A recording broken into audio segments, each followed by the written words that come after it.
Hi guys! இன்னைக்கு பார்த்தீங்கன்னா, என்னோட ஃப்ரெண்டு வந்து வெயிட் லாஸ் ஸ்நாக் ரெசிபி ஏதாவது போடுறேன்னு சொல்லியிருந்தாங்க. அவங்க பேர் செம்பா. செம்பா உனக்காக தான் நல்லா கேட்டுக்கோ.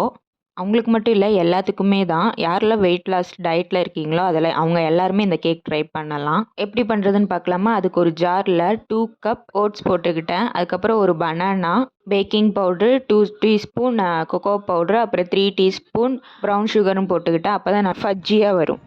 பிஞ்ச் ஆஃப் சால்ட்டும் போட்டுட்டு 1 கப் மில்க்கும் ஊற்றிட்டு அதை நல்லா க்ளோஸ் பண்ணி நல்லா ஃபைன் பேஸ்ட்டாக அரைச்சி எடுத்துக்கிட்டேன் கைஸ். அப்போ தான் நல்லாயிருக்கும். நல்லா அரைச்சி எடுத்துக்கோங்க. அரைச்சி எடுத்ததுக்கப்புறமா இந்த மாதிரி குட்டி குட்டி பவுலில் கொஞ்சம் கொஞ்சமாக எல்லாத்துலேயும் ஊற்றிட்டு ஆல்ரெடி நான் டார்க் சாக்லேட்டை வந்து லைட்டாக உருக்கி வச்சுருந்தேன். அதையும் எடுத்து இதிலே போட்டுட்டு நல்லா டேப் பண்ணிக்கிட்டேன். அந்த பபுள்ஸ் எல்லாம் வரக்கூடாது. பபுள்ஸ் இருந்தால் அது ஒழுங்காக வேகாது.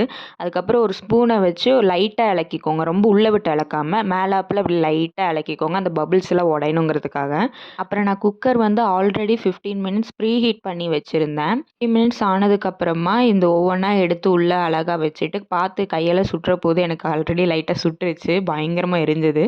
பார்த்து பண்ணுங்கள் எதுவாக இருந்தாலும். அதை எடுத்து ஒன் பை ஒன்னாக அழகாக வச்சுட்டு எகெயின் வந்து 20 மினிட்ஸ் மட்டும் வச்சா போதும். அதுக்கு மேலே பண்ணிங்கன்னா அது கேக் ஆயிரும், ப்ரௌனி ஆகாது.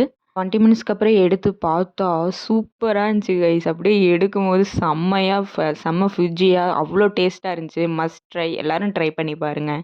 இதே மாதிரி டிஃப்ரெண்ட் ரெசிபியோட நாளை சந்திப்போம். பாய்.